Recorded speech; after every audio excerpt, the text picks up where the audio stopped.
Hello everyone, this is KC and I welcome you to physics Gyan Mukesh Nayak channel. Plant water relation का one shot lecture है बच्चों, बहुत अच्छे से ध्यान रखना है आप लोग ने। इंपॉर्टेंट चैप्टर है, अच्छे खासे मार्क्स देने वाला है, ठीक है। बहुत और इजी भी है, ज्यादा इतना हार्ड नहीं है, लेकिन हाँ इतना इजी भी नहीं बोलेंगे, मतलब ज्यादा हार्ड भी नहीं है और ज्यादा इजी भी नहीं है, कहीं ना कहीं मॉडरेट लेवल में आता है, ठीक है। तो याद ऐसा रखना है बच्चों आप लोग ने कि हमारा सबसे पहले वाटर एब्जॉर्बिंग ऑर्गन कौन सा होता है, जो कि होता है रूट। कौन सा होता है भाई? रूट होता है। वाटर एब्जॉर्बिंग ऑर्गन कौन सा होता है? हमारा रूट होता है बच्चों, ठीक है। तो रूट इज द, देखो रूट ये वाटर एब्जॉर्बिंग ऑर्गन होता है, सबसे पहले याद रखना है। रूट में बच्चों ये ऐसा दिखाई देगा आपको, देखो ये रूट होता है ऐसे, ये जमीन है। अब ये रूट की ये जो टिप होती है ना बच्चों, इसको कहा जाता है रूट कैप। क्या कहा जाता है बच्चों इसको? Root cap. रूट कैप में एक जबरदस्त स्पेशलिटी होती है कि ये सॉइल को भेदते हुए पानी की तरफ बढ़ता है, ठीक है। फिर इसके बाद होता है बच्चों ये वाला रीजन, दिख रहा होगा शायद आपको, मैं डॉटेड रीजन बता देता हूं।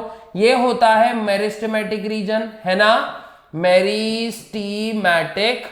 मेरिस्टेमेटिक रीजन है ना।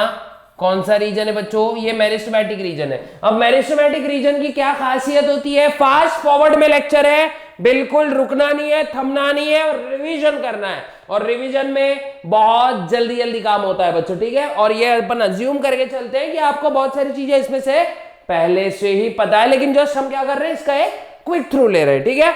फिर उसके बाद होता है बच्चों जोन ऑफ इलोंगेशन। देखो दिख रहा है ना, मेरिस्टेमेटिक रीजन मतलब यहाँ पे सेल जो रहेंगे ना, सेल डिवीजन के हिसाब से हाईली एक्टिव रहेंगे। और ये हाईली मतलब ऐसे समझ लो कि ये कंटिन्यू मल्टीप्लीकेशन वाले मोड में रहेंगे, ठीक है। फिर होता है देखो जोन ऑफ इलोंगेशन।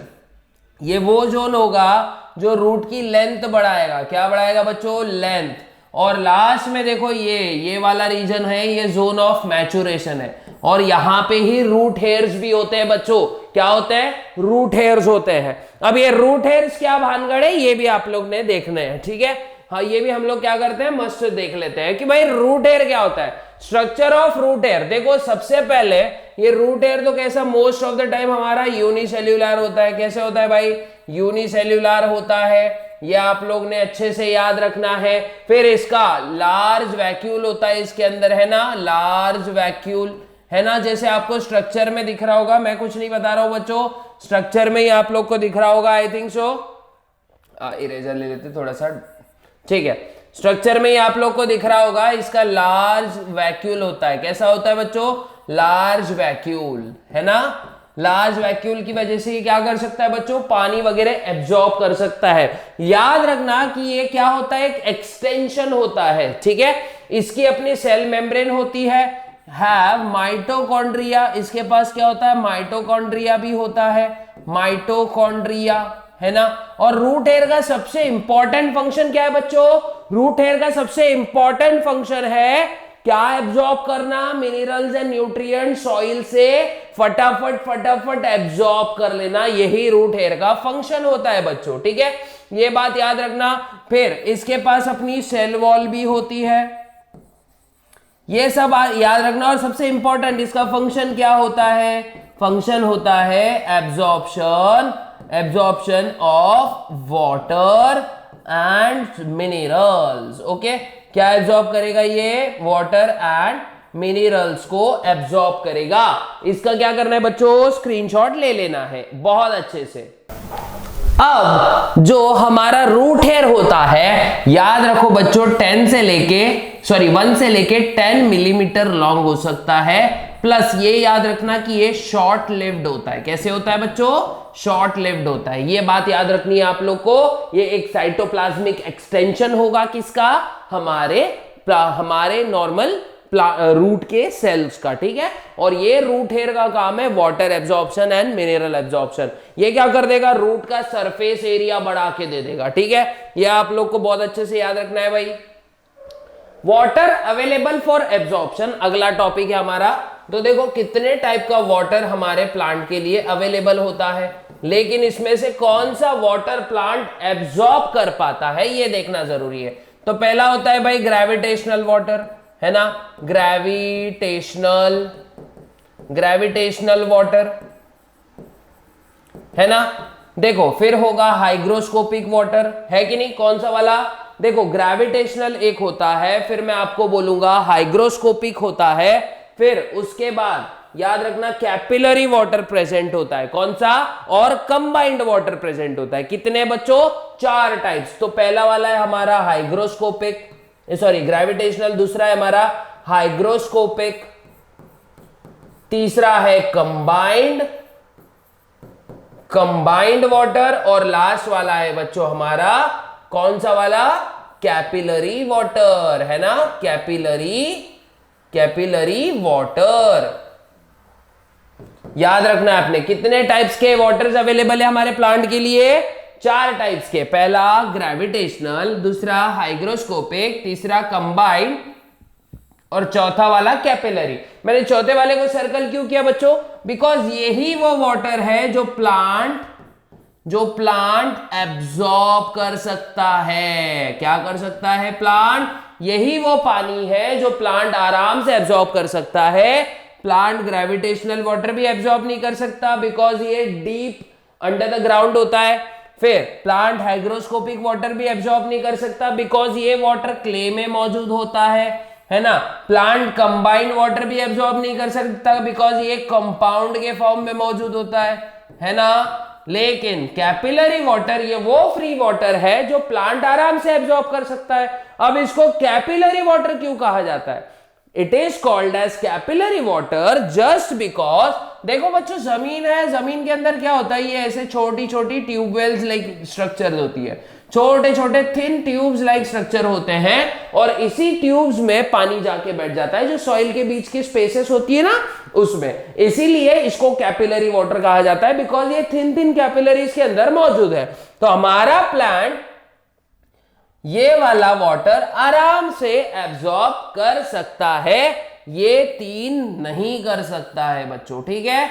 याद रखना है ये सब प्लांट्स के लिए अवेलेबल होता है, लेकिन इसमें से एफिशिएंटली प्लांट सिर्फ कैपिलरी वाटर को एब्जॉर्ब कर सकता है। अगर ये अच्छे से समझा तो मैं आगे बढ़ जाता हूं बच्चों, ठीक है। अब absorption of water from root, है ना, by roots from soil, absorption of water by roots from soil. इसके देखो 3 फंडे होते हैं बच्चों, है ना।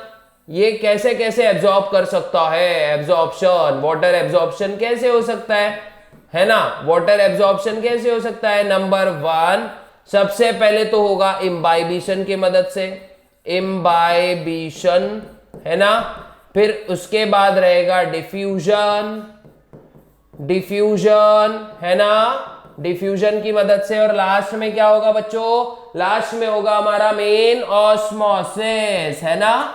इन 3 चीजों की मदद से पानी जो है प्लांट एब्जॉर्ब कर सकता है। अब एक एक करके क्या करते हैं देख लेते हैं कि कैसे एब्जॉर्ब करता है। सबसे पहले तो इम्बाइबिशन देखते हैं, क्या होता है बच्चों, swelling up of hydrophilic colloids due to absorption of water. For example मान लो मैंने चना रखा है, ये चना है, मान लो ये चना है, और इस चने को मैंने एक पानी के पातीले में रख दिया, है कि नहीं। ये चना ऐसा था, इतना बड़ा चना नहीं होता है बच्चों, जस्ट बता रहा हूं।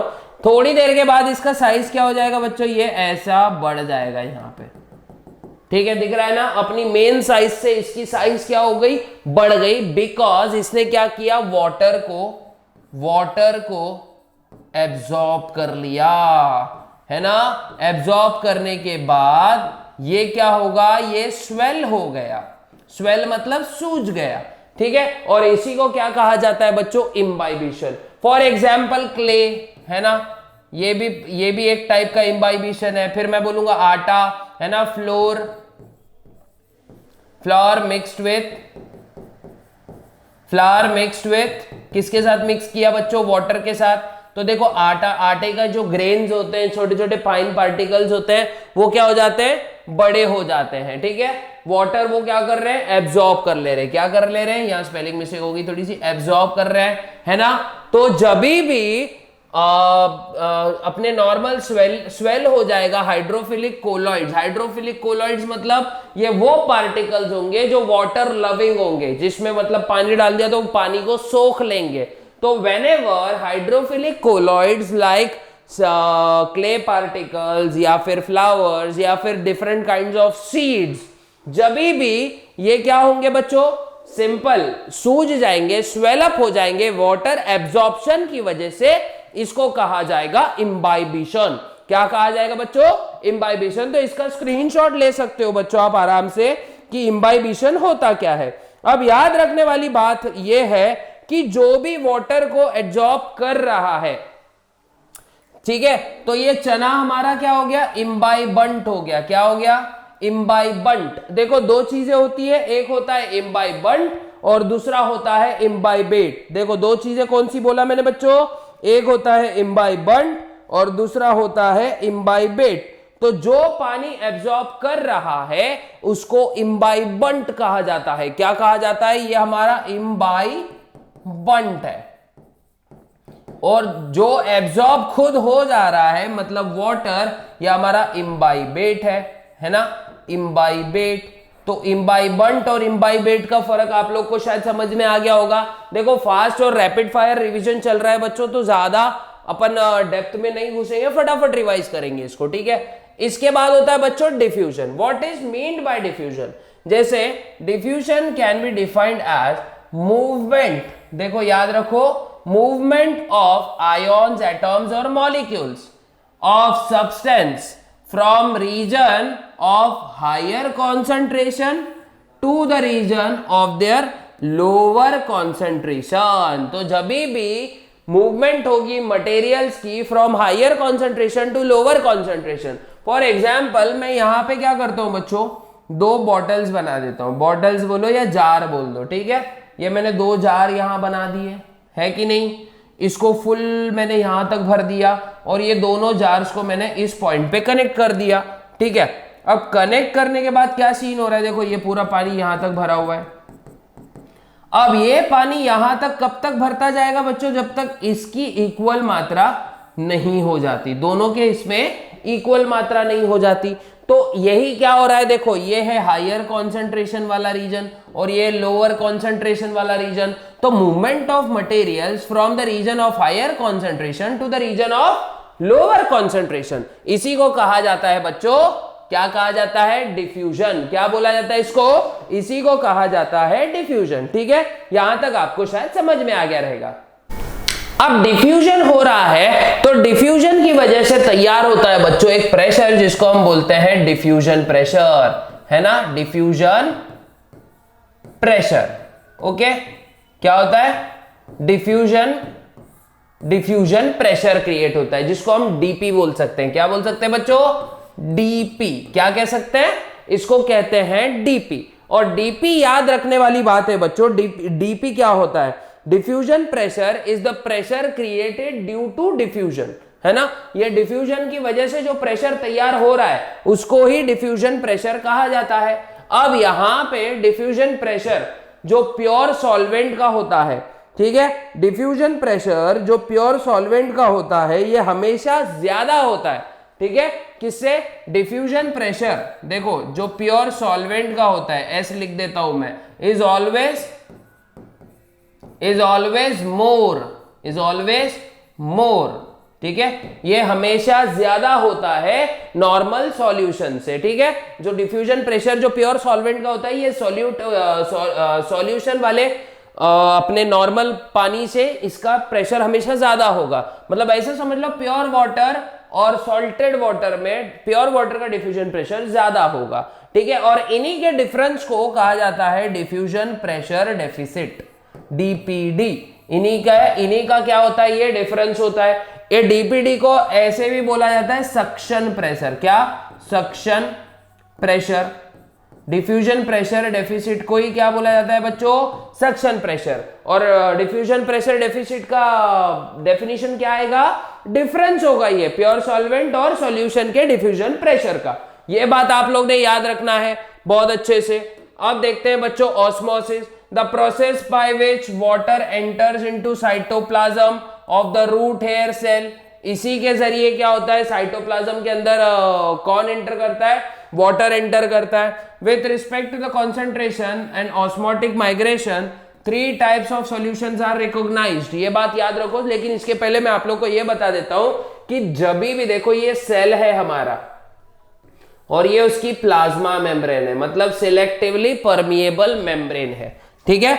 और यहां पे हम क्या करते हैं, येलो कलर से बताते हैं। मान लो H2O यहां पे है, ठीक है, बहुत ज्यादा H2O है ना, H2O H2O H2O, ठीक है, H2O। और यहां पे क्या है बच्चों, सॉल्ट बहुत ज्यादा है। इसको मैं क्या करता हूं, दूसरे मार्कर से बताता हूं। मान लेते ग्रीन मार्कर से, मान लेते ये सॉल्ट मॉलिक्यूल है। इसका मतलब क्या हो रहा है बच्चों, सेल के अंदर मान लो कॉन्सेंट्रेशन ज्यादा है, सेल के बाहर डाइल्यूशन ज्यादा है। तो जब भी सिलेक्टिवली परमिएबल मेम्ब्रेन्स के क्रॉस करके वाटर का मूवमेंट होगा, उसको ही हम ऑस्मोसिस बोलेंगे। और यहां पे सॉल्ट का बैलेंस होने के लिए ये पानी अंदर आएगा, ठीक है, सॉल्ट को बैलेंस करने के लिए। तो movement of water from a region at higher concentration to a region at lower concentration across a semi permeable membrane. ये लिखना मत भूलियो बच्चों, across a semi permeable membrane, इसको ही कहा जाता है ऑस्मोसिस। अब ऑस्मोसिस की वजह से तैयार होता है एक प्रेशर, जिसको बोलते हैं osmotic pressure. The pressure exerted due to osmosis is called as osmotic pressure. लेकिन इसके पहले बच्चों मैं आप लोग को एक बात बताना चाहता हूं कि 3 सॉल्यूशंस कौन से होते हैं। ये 3 सॉल्यूशन कौन से हैं, है ना, 3 सॉल्यूशन कौन से है, दिमाग में घंटी बजती है ना बच्चों।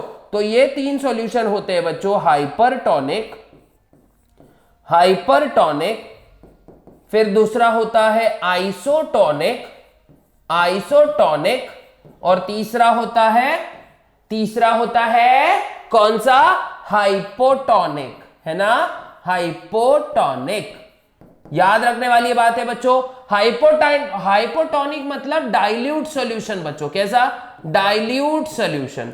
हाइपरटोनिक मतलब कॉन्संट्रेटेड सॉल्यूशन, कॉन्संट्रेटेड सॉल्यूशन। मान लो आप लोग ने क्या किया, एक प्योर वाटर में अंगूर डाल दिया।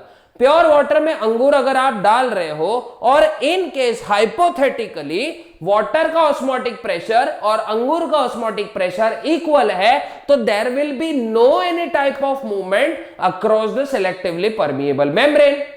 अब मान लेते हैं किशमिश तुमने पानी में डाल दी, किशमिश के बाहर का एनवायरनमेंट डाइल्यूटेड है, मतलब हाइपोटोनिक है। तो पानी कहां से कहा जाएगा, from the particular medium inside the resin. और उसके बाद मान लेते हैं तुम सैलड बना रहे हो, ऊपर से तुमने ये ऐसा करके क्या कर दिया, नमक छिड़क दिया सैलड पे, तो बाहर का कॉन्सेंट्रेशन क्या हो गया, बाहर का सॉल्यूशन कैसा हो गया, कॉन्सेंट्रेटेड हो गया, और सेल के अंदर पानी का मात्रा ज्यादा। तो देखो जब बाउल में देखते हो तो सब्जियां इतनी होती है, धीरे धीरे धीरे नीचे बैठ जाती हैं। तो ये होता है बच्चों हाइपरटोनिक सॉल्यूशन का चमत्कार। उस समय सेल जो है श्रिंक होता है, यहां पे सेल फूलता है, मतलब टर्जिड होता है।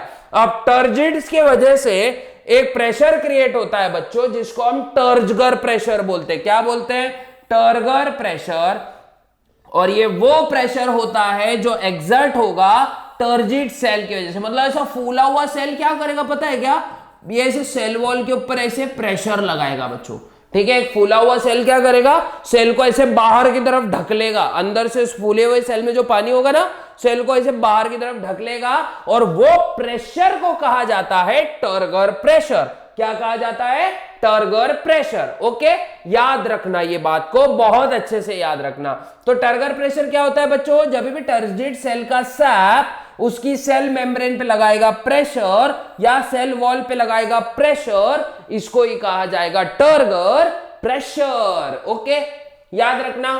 फिर यहां पे वॉल के ऊपर प्रेशर लग रहा है बच्चों, तो इसी को वॉल प्रेशर बोल सकते हो आप लोग। तो देखो, cell wall being thick and rigid exerts a counter pressure। अब देखो यहां पे एक गजब की बात है, ठीक है।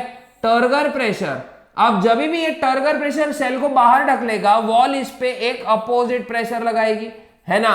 वॉल क्या कर रही है, इस पे एक अपोजिट प्रेशर लगा रही है, इसीलिए इस प्रेशर को कहा जाता है मेरे बच्चों वॉल प्रेशर। क्या कहा जाता है, वॉल प्रेशर। बहुत अच्छे से याद रखना है, बहुत अच्छे से याद रख लेना है। फिर डिफ्यूजन प्रेशर क्या होता है, देखो जैसे मैंने बताया था, difference between the diffusion pressure of pure solvent and the solvent in a solution is called as diffusion pressure deficit और सक्शन प्रेशर। ठीक है, ये कुछ प्रेशर्स के नाम है, बहुत अच्छे से याद रखने आप लोग को। इसका लगे तो आप क्या करो बच्चों, स्क्रीनशॉट लिख सकते हो। ये पूरे पूरे प्रेशर एक ही स्लाइड में लिख दिए थे मैंने। ठीक है, अब आगे बढ़ते हैं। अब देखते हैं फैसिलिटेटेड डिफ्यूजन। याद रखना फैसिलिटेटेड डिफ्यूजन कब होता है, जब हम अगेंस्ट काम करते हैं, मतलब अगेंस्ट कॉन्सेंट्रेशन ग्रेडियंट हम कोई चीज मूव करवाना चाहते हैं। अब पानी मैंने ऊपर से नीचे ढकेल दिया तो पानी अपने आप बह जाएगा, लेकिन अगर मुझको पानी ऊपर चढ़ाना है तो नो डाउट मेरे को क्या करना पड़ेगा, मेरे को मोटर लगानी पड़ेगी। इसका मतलब क्या है, मेरे को क्या करना पड़ेगा बच्चों, मेरे को करना पड़ेगा एक काम, और मुझको क्या करना पड़ेगा, वहां पे एनर्जी सप्लाई करनी पड़ेगी। ठीक है, एनर्जी सप्लाई करनी पड़ेगी। अगर मान लो डाउन हिल मैं गाड़ी लेकर जा रहा हूं, मैं तो रास्ते से जा रहा था, मस्त गाड़ी लेके जा रहा हूं मैं, लेकिन अगर मेरे को अपहिल गाड़ी ले जानी पड़ रही है तो मैं करूंगा एक्सेलरेटर को प्रेस, इंजन को दूंगा थ्रॉटल, और फिर मेरी गाड़ी जाएंगे बूम ऊपर की तरफ, है कि नहीं। तो मैं क्या कर रहा हूं, एक्स्ट्रा एनर्जी लगा रहा हूं। क्या कर रहा हूं बच्चों, एक्स्ट्रा एनर्जी लगा रहा हूं। और ये एक्स्ट्रा एनर्जी मतलब फैसिलिटेटेड डिफ्यूजन में क्या होता है बच्चों, एटीपी लगता है। क्या लगता है भैया, एटीपी लगता है। कि तो जब भी हम अगेंस्ट द कंसंट्रेशन ग्रेडियंट जाके कोई चीज को मूव करना चाहते हैं, जबरदस्ती इसको पकड़ के यहां डालना है हमको, कुछ भी करो तो हमको एक्स्ट्रा एनर्जी लगती है, और ये एक्स्ट्रा एनर्जी हमको एटीपी के फॉर्म में लगती है, एडिनोसिन ट्राइफॉस्फेट के फॉर्म में। ठीक है, तो यहां तक आई थिंक सो आपको बहुत अच्छे से समझ में आ गया रहेगा बच्चों। फास्ट कर रहे हैं हम लोग, बहुत जल्दी जल्दी जा रहे हैं, लेकिन आपको भी थोड़ा कोप अप करना पड़ेगा क्योंकि आप रिवीजन सेशन से बच्चों। ठीक है, याद रखना। अब वाटर पोटेंशियल क्या होता है देख लो, अभी ये देख लेते हैं भाई। Osmotic movement of water is on the basis of free energy. याद रखना, एनर्जी पर molecule in a chemical system is called chemical potential, और केमिकल पोटेंशियल ऑफ वाटर को ही बोला जाता है वाटर पोटेंशियल।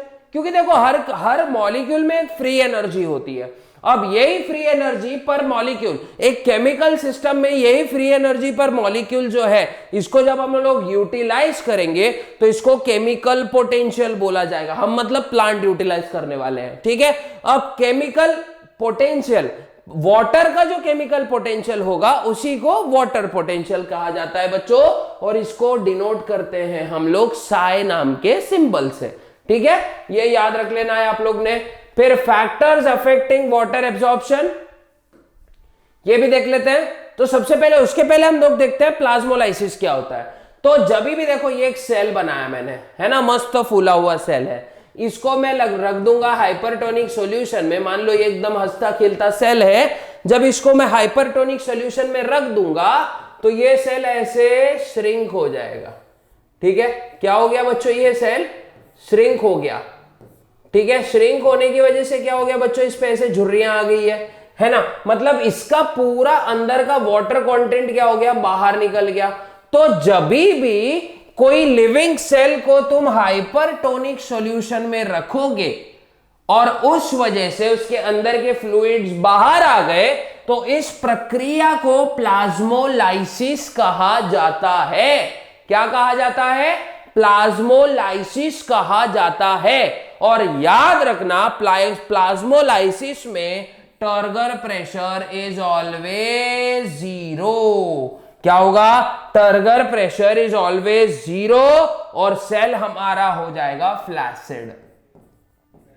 क्या होगा बच्चा लोग, सेल हो जाएगा मेरा फ्लैसिड। कैसे हो जाएगा मेरा सेल, फ्लैसिड हो जाएगा, ये श्रिंक सेल हो जाएगा। ठीक है, फिर एक बात याद रखना, इसके बाद एक और कॉन्सेप्ट होता है बच्चों, डीप्लाज्मोलाइसिस। अब मान लो इसको मैंने रख दिया किसमें, हाइपोटोनिक सॉल्यूशन में, है ना, हाइपोटोनिक सॉल्यूशन, ठीक है, हाइपोटोनिक सॉल्यूशन। इसको अगर मैंने रख दिया हाइपोटोनिक सॉल्यूशन में तो मेरा सेल कैसा हो जाएगा, वापस ही ऐसे फूल जाएगा, है ना, पहले जैसे तो नहीं फूलेगा लेकिन फूल जाएगा। इसको बोला जाता है बच्चों डी प्लाज्मोलाइसिस। क्या कहा जाता है, डी प्लाज्मोलाइसिस। ओके, ये एक बात याद रख सकते हो आप लोग। उसके बाद एक चीज याद रखना है, path of water across the root. तो दो तरीके से बच्चों ये मूव करता है वाटर, ठीक है, एक तो होता है एपोप्लास्ट पाथवे, दूसरा होता है सिम्प्लास्ट पाथवे, ठीक है। एपोप्लास्ट और सिम्प्लास्ट में फर्क क्या है ये देख लो बच्चों। अभी एपोप्लास्ट पाथवे क्या होता है, when some amount of water passes across the root through cell wall and intercellular spaces of cortical cell। मतलब इन शॉर्ट अगर मैं बताऊं तो मान लो ये बच्चों ये हमारे रूट के सेल्स हैं, ठीक है। अब यहां पे कुछ कुछ स्पेस होती है बच्चों, ठीक है, ये कुछ कुछ स्पेस यहां पे होती है, ये हमारे सेल है, ये बाहर येलो कलर की उसकी सेल वॉल है। अब मान लो मैं इसको क्या करता हूं, यहां पे पानी जब ये ऐसे इंटर सेल्यूलर स्पेसेस के थ्रू शिफ्ट होगा, है ना, या फिर ट्रांसफर होगा, तो ऐसे समय इसको हम क्या बोलते हैं, एपोप्लास्ट पाथवे। जैसे आप लोग को दिख भी रहा होगा यहां पे बच्चों, यहां दिख रहा होगा ब्लैक कलर से, देखो ये पानी है, ये पानी की कहानी है, और यहां तक पित्त तक ये पहुंच रहा है, दिख रहा है ना, सेल्स के बीच में से भाग रहा है भाई, लाइन में नहीं लग रहा है, सेल्स के बीच में से भाग रहा है, ठीक है। तो इसको बोलेंगे एपोप्लास्ट पाथवे। और सिम्प्लास्ट पाथवे का मीनिंग क्या होगा बच्चों, जब भी रूट हेयर से सेल टू सेल, मतलब ट्रांस मेम्ब्रेन तरीके से, मेम्ब्रेन टू मेम्ब्रेन ये सेल जाएगा, तो इसको सिम्प्लास्ट पाथवे बोलते हैं। अब इसमें भी दो चीजें होती है बच्चों, एक होते हैं वैक्यूलर और एक होते हैं ट्रांस मेम्ब्रेन। वैक्यूलर मतलब इंटर वैक्यूल्स की मदद से ये ट्रांसफर होने वाला है, और ट्रांस मेम्ब्रेन मतलब मेम्ब्रेन टू मेम्ब्रेन ये ट्रांसफर होने वाला है। ये कौन, ये होगा पानी, और ये है पानी की कहानी, ठीक है, ये बात याद रखो, ठीक है। सिंपलास्ट में देखो, व्हेन वाटर, देखो सिंपल है भाई, सिंपल ले आ जाओ Dimple. When water passes across one living cell to another living cell through plasmodesmata, ये क्या होता है भाई, connection between two cells, connection between two cell, है ना। अभी फिलहाल के लिए तो ये इतना शॉर्ट में याद रखो।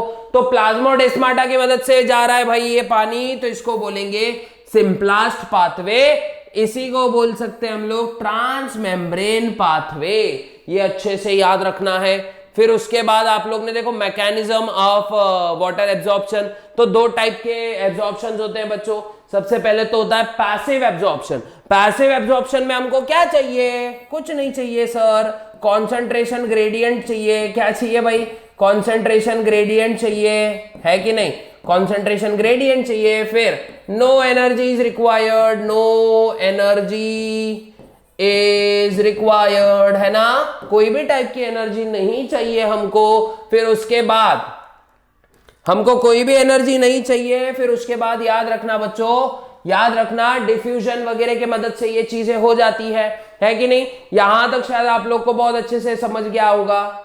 अब देखो 98% जो है ये एब्जॉर्प्शन पैसिव होता है, और ये रात याद रखना कि ये दिन में होता है, occurs during day due to transpiration, due to transpiration. अब याद रख लेना बच्चों, ये मान लो ये बक्सा बताता है aerial part of the plant, ये मान लो ये स्टेम है, और ये वाला पार्ट है हमारा रूट वाला रीजन, है ना, रूट वाला रीजन। अब ये सन है, सन से निकल रही है रेस, है ना, रेस के वजह से ये जो H2O है ये भाप बन के उड़ जा रहा है ना। तो ऊपर क्या हो गया, प्रेशर कम हो गया, यहां पे वाटर प्रेशर ज्यादा है, तो पानी कहां इंटर करेगा बच्चों, रूट्स के अंदर, और ये ऊपर की तरफ मूव करेगा। और यही होता है ट्रांसपिरेशन पुल के वजह से होने वाला हमारा एब्जॉर्प्शन, ठीक है। फिर उसके बाद है एक्टिव एब्जॉर्प्शन। तो याद रखना बच्चों, ये सबसे पहले तो नाइट में होगा, है ना, क्योंकि नाइट में ट्रांसपिरेशन पुल नहीं हो सकता है। फिर उसके बाद रिक्वायर्स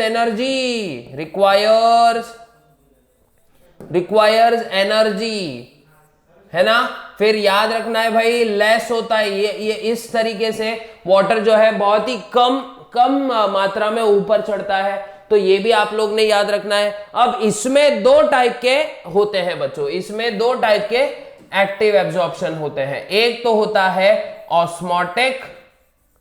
ऑस्मोटिक और दूसरा होता है नॉन ऑस्मोटिक, है ना, नॉन ऑस्मोटिक, है ना। एक होता है ऑस्मोटिक, दूसरा होता है नॉन ऑस्मोटिक। अब एक एक करके दोनों देख लेते भाई। ऑस्मोटिक सबसे पहले याद रखो एटकिंस और प्रीस्टली ने ढूंढ के निकाला था, है ना। Water is absorbed from soil into xylem of the root according to the osmotic gradient. Osmotic gradient के अनुसार ही पानी यहां पे मूव करेगा। This root pressure forces water from pericycle to xylem and then upward towards the stem. तो पहले water कहां रहेगा बच्चों, पेरिसाइकल की तरफ, पेरिसाइकल, फिर वाटर एंटर करेगा हमारा जाइलेम में और फिर धीरे धीरे अप इन स्टेम। ये ऑस्मोटिक ग्रेडियंट के वजह से हो रहा है, इसीलिए ऑस्मोटिक एब्जॉर्प्शन बोला जाएगा। इसके बाद आएगा बच्चों नॉन ऑस्मोटिक, ये क्रेमर और थिमन नाम के साइंटिस्ट ने बताया था, ठीक है। Water is absorb from soil against the concentration gradient. अब इसके लिए हमको एनर्जी लगानी पड़ती है, एनर्जी लगानी पड़ती है, और वो एनर्जी हमको एटीपी से मिलती है। किसके मदद से मिलती है, एटीपी के मदद से ये एनर्जी हमको मिलती है, ठीक है। फिर उसके बाद रखो बच्चों याद ट्रांसलोकेशन ऑफ वाटर, है ना। तो what is mean by translocation, transport of water with dissolved minerals from root to other aerial parts like stem and leaves against the gravity is called translocation और ascent of sap। इसको क्या कहा जाता है बच्चों, ascent of sap। ट्रांसलोकेशन और ascent of sap दोनों one and the same है, ठीक है। तो जब भी मान लो ये हमारी जमीन है, ये जमीन गा रही है, आसमां गा रहा है, ये हमारा पेड़ है, ये हमारा रूट है, जमीन से पानी का मूवमेंट रूट में होगा, है ना। जमीन से पानी का मूवमेंट रूट में होगा, रूट से स्टेम में जाएगा और स्टेम से different parts of the leaves, मतलब different parts of the plant जिसमें लीव्स आ जाते हैं, स्टेम हो जाती है ना। तो वहां तक जब पानी का मूवमेंट हो रहा है ना बच्चों, तो इसको ही बोलेंगे हम लोग ट्रांसलोकेशन। क्या बोलेंगे बच्चों, ट्रांसलोकेशन बोलने वाले हैं, ठीक है। याद रखो ये अच्छे से, ठीक है। अब चलो बढ़ जाते हैं आगे। Root pressure theory. अब ये जो ट्रांसपोर्ट है इसके पीछे कुछ कुछ थ्योरीज लगी है, ठीक है। तो पहली थ्योरी है मेरे भैया रूट प्रेशर थ्योरी। क्या है, रूट प्रेशर थ्योरी। अब ये रूट प्रेशर थ्योरी क्या बोलती है, water absorption by root is constant and continuous process which a hydrostatic pressure is developed in the living cell of the cortex of root. This is termed as root pressure by, अब ये किसने दिया था, S हेल्स नाम के scientist ने। अब देखो सिंपल मैं यहाँ पे अब अच्छे से बता देता हूँ आपको। मान लो ये सेल है कुछ, है ना, ये सेल है और ये एक्सटर्नल मीडियम है, यहाँ पे वाटर है बहुत ज्यादा। अब ये सेल क्या करेंगे बच्चों, ये सेल पानी एब्जॉर्ब करेंगे और इस वजह से ये सेल ऐसे टर्जिड हो जाएंगे। अब जब ये सेल टर्जिड होंगे तो ये बाजू वाले सेल पे क्या करेंगे, एक प्रेशर लगाएंगे और ये प्रेशर एडजेसेंट सेल पे क्या होगा, ऐसे बढ़ता जाएगा और ऐसे ही करके पानी की मूवमेंट होगी। जैसे फॉर एग्जांपल ये हो गया ज्यादा टर्जिड, अब ये क्या करेगा, प्रेशर लगाएगा तो इसके अंदर का वाटर पूरा इस सेल में चला जाएगा, फिर ये टर्जिड हो जाएगा, फिर इसके अंदर का वाटर इसमें चला जाएगा, फिर ये टर्जिड हो जाएगा, इसके अंदर का इसमें चला जाएगा, फिर ये टर्जिड हो जाएगा। ऐसे cell by cell adjacent cell करते करते पानी आगे बढ़ेगा। इसी को कहा जाता है मेरे बच्चे रूट प्रेशर कहा जाता है। क्या कहा जाता है, रूट प्रेशर कहा जाता है। ये बहुत अच्छे से याद रखना मेरे बच्चों, ठीक है।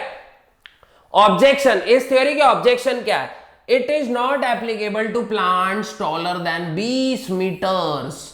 20 मीटर से ज्यादा लंबे प्लांट्स के लिए ये एप्लीकेबल नहीं है, ठीक है। Ascent of sap also occurs even in the absence of root pressure. मतलब जब रूट प्रेशर नहीं है तब भी ट्रांसलोकेशन हो रहा है पानी का। तो ये इसके ऑब्जेक्शन है कि भाई ये तो बोल रहा है डायरेक्ट रूट प्रेशर से होता है, फिर इसके बावजूद भी, इसके एब्सेंस के बावजूद भी क्यों, ये वो नहीं बता पाया। Root pressure value is almost nearly zero in taller gymnosperms. Taller gymnosperms में रूट प्रेशर की वैल्यू लगभग जीरो होती है। फिर बाद में in actively transpiring plants no root pressure is developed. जो ट्रांसपिरेशन कर रहे हैं उसमें भी कोई रूट प्रेशर डेवलप नहीं हो रहा है। Xylem SAP under normal condition is under tension, it shows negative hydrostatic pressure और हाई ऑस्मोटिक प्रेशर। अब हाई ऑस्मोटिक प्रेशर हो गया तो उस समय रूट प्रेशर जो है ये कोई काम, मतलब काम ही नहीं करेगा वहां पे, ठीक है। ये भी याद रखना है आपको, क्योंकि यहाँ पे आप दो प्रेशर्स काम कर रहे हैं। तो सिंपल सी बात बोलूं तो रूट प्रेशर में क्या है पता है कि सिंपल एक फ्लॉ, जबरदस्त वाला फ्लॉ है। ये फ्लॉ क्या हो गया, ये फ्लॉ वो एक्सप्लेन नहीं कर पाती है ये वाली थ्योरी। तो उसके बाद आती है बच्चों, एक सेकेंड, हाँ ठीक है। तो ये रूट प्रेशर है, इसका स्क्रीनशॉट ले लो बच्चों। अब देखो बच्चों नेक्स्ट वाली थ्योरी देखते हैं जिसका नाम है कैपिलरिटी थ्योरी, ठीक है। कैपिलरिटी थ्योरी, इसी को फिजिकल फोर्स थ्योरी भी बोला जाता है बच्चों, जो कि दी गई थी बोहेम नाम के साइंटिस्ट के द्वारा 1863 में। Capillarity is because of surface tension and forces of cohesion and adhesion. Cohesion किसको बोलेंगे, जब सेम मॉलिक्यूल्स के बीच में अट्रैक्शन होगा, है ना, जैसे वाटर मॉलिक्यूल्स के बीच में अट्रैक्शन है। और एडहेजन किसको बोलेंगे बच्चों, जब डिफरेंट मॉलिक्यूल्स के बीच में अट्रैक्शन होगा, जैसे H2O और प्लांट के सेल के बीच में इंटरैक्शन है, दोनों के बीच में, है ना।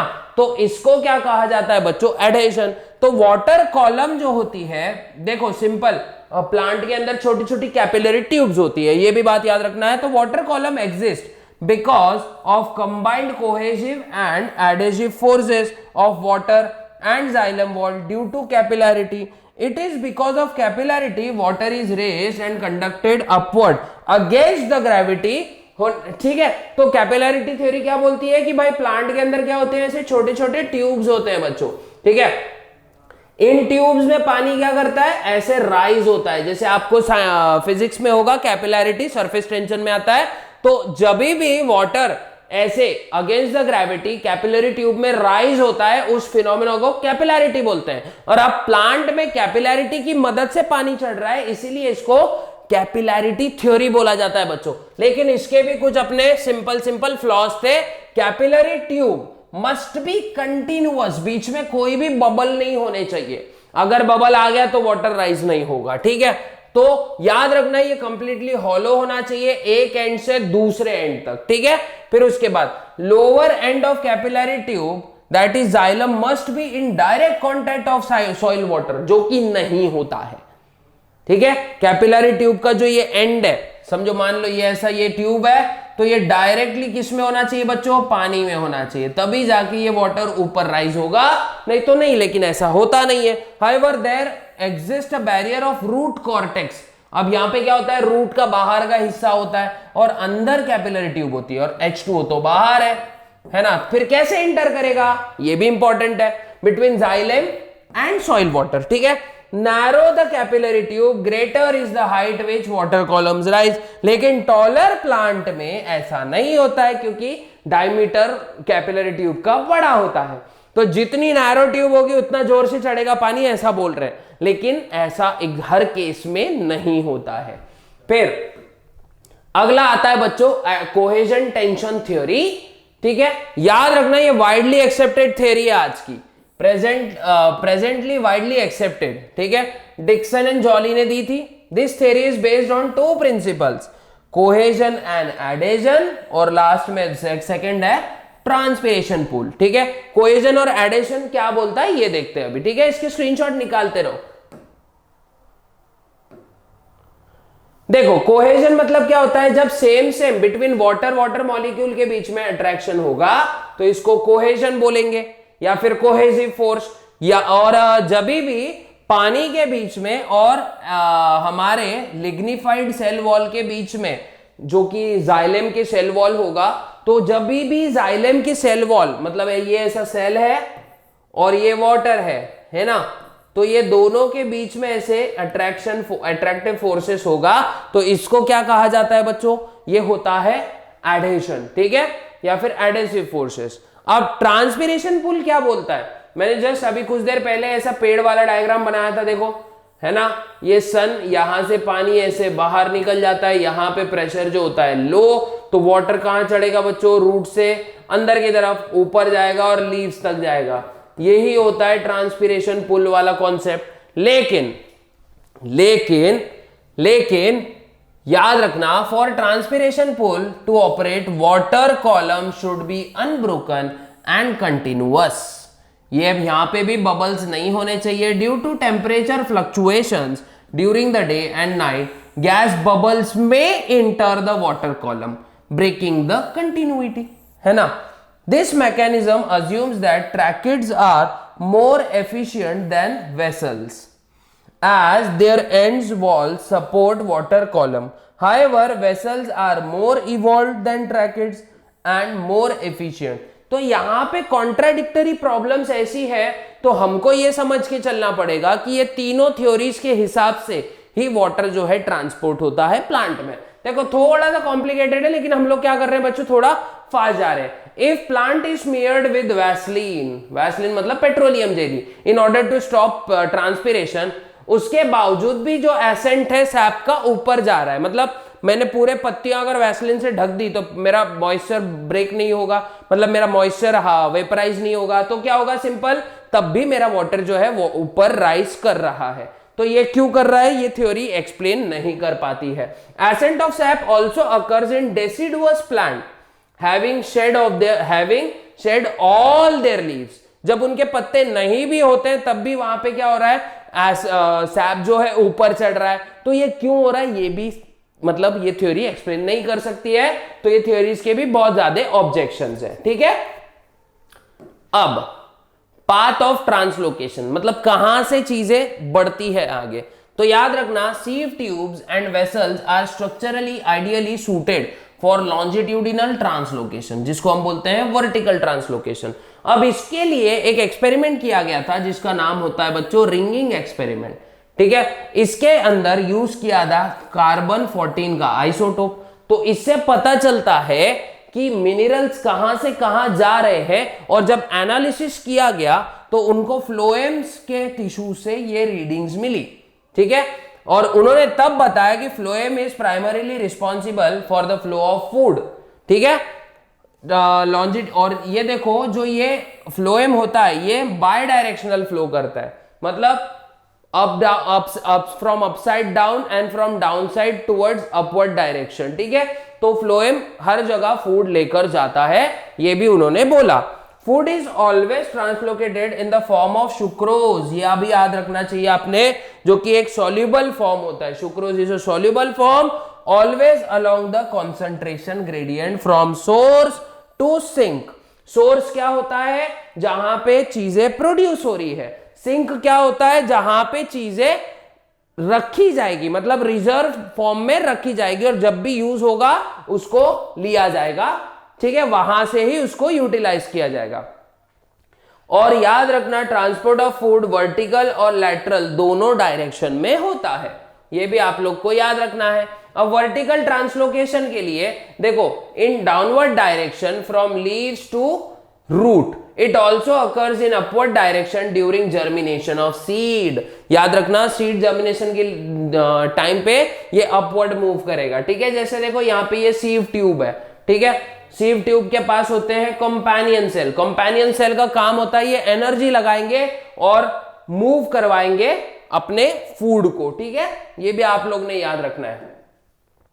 लैटरल ट्रांसलोकेशन क्या होता है, it occurs in root and stem, मतलब ऐसा प्लांट है, ये ऐसा हॉरिजॉन्टल भी बोल सकते हो, जब भी मूवमेंट ऐसी होती है इसको लैटरल डायरेक्शन में मूवमेंट बोलते हैं। When food is translocated from phloem to the pith, it is called as radial translocation. From phloem to cortex it is called as tangential translocation.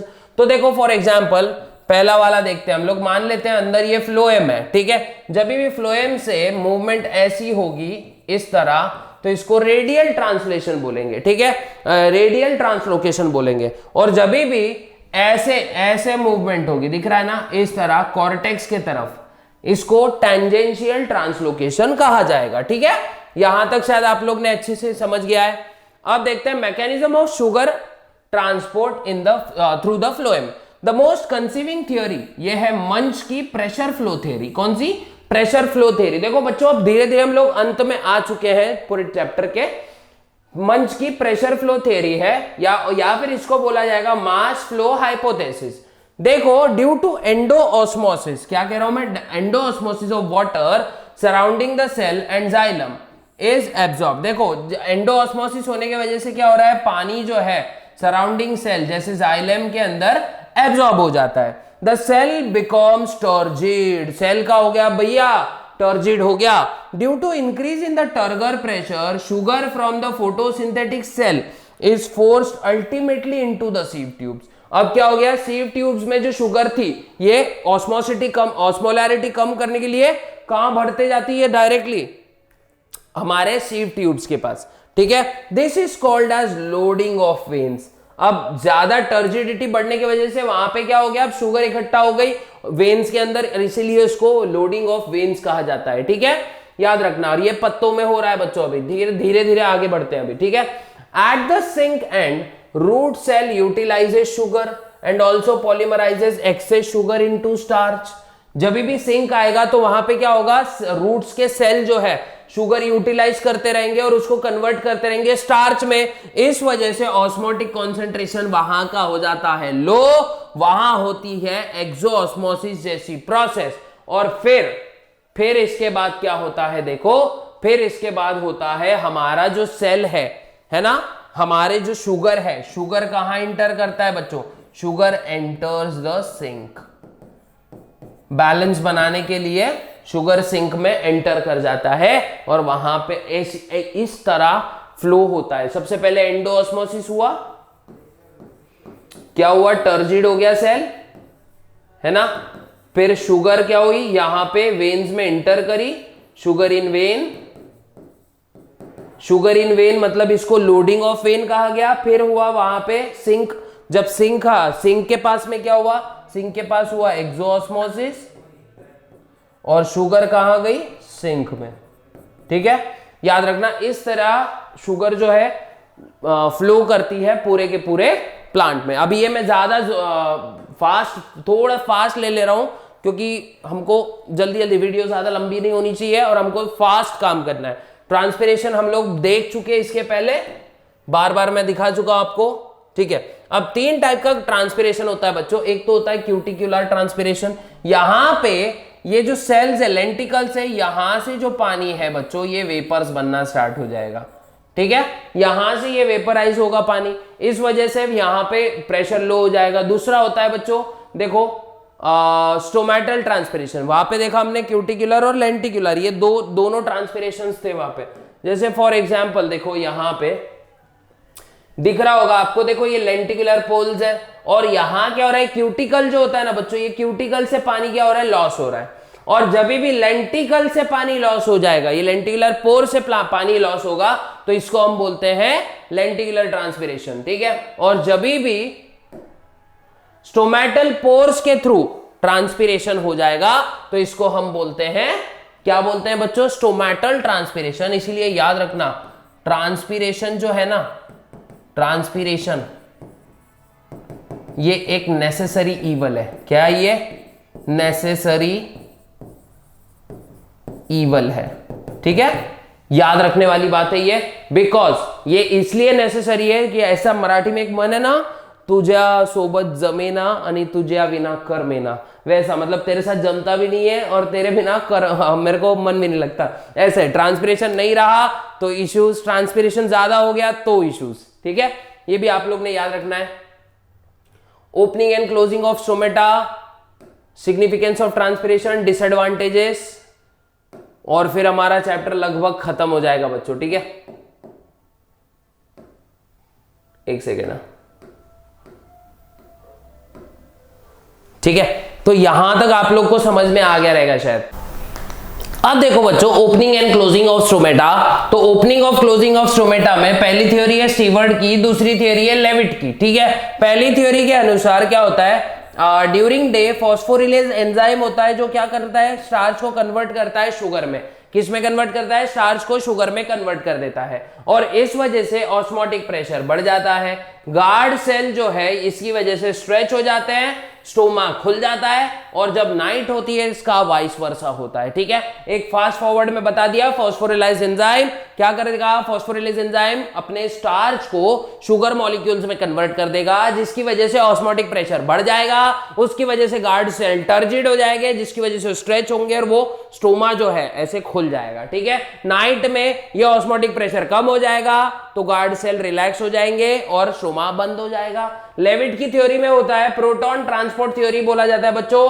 During day starch जो है malic acid में convert हो जाता है, तो mallet जो है अब डिसोसिएट हो जाता है और उसकी वजह से निकलते हैं प्रोटॉन। प्रोटॉन एक्ट करते हैं पोटेशियम, सॉरी मैलेट एक्ट करता है अपने पोटेशियम के साथ, तो पोटेशियम मैलेट बन जाता है।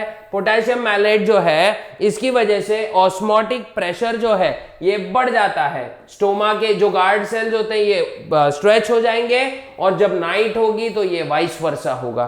तो ये होता है opening and closure of stomata. एक याद रखो बच्चों कि सिग्निफिकेंस क्या है ट्रांसपीरेशन का, सबसे पहले ये टर्गर प्रेशर मेंटेन करेगा, है ना, टर्गर प्रेशर मेंटेनेंस है कि नहीं, टर्गर प्रेशर मेंटेनेंस। फिर ये क्या करेगा, एक्सेस पानी को बाहर बहा देगा, मतलब बाहर निकलवा देगा ताकि पानी का मूवमेंट प्रॉपर हो, यानी मूवमेंट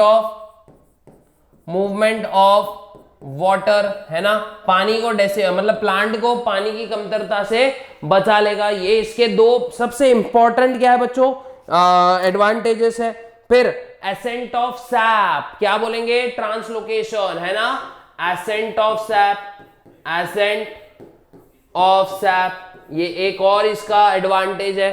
तो ये पूरे के पूरे इसके सिग्निफिकेंस है, और भी है, एक बार आप अच्छे से रीड कर लोगे बहुत इजी ये चीजें समझ जाएगी तुरंत। ठीक है, फिर मैं बोलूंगा डिसएडवांटेजेस क्या है, ज्यादा ओवर ट्रांसपिरेशन अगर हो गया, ज्यादा ही हो गया तो प्लांट क्या हो जाएगा, plant dies because of water problems. ठीक है, प्लांट डाइज, है ना।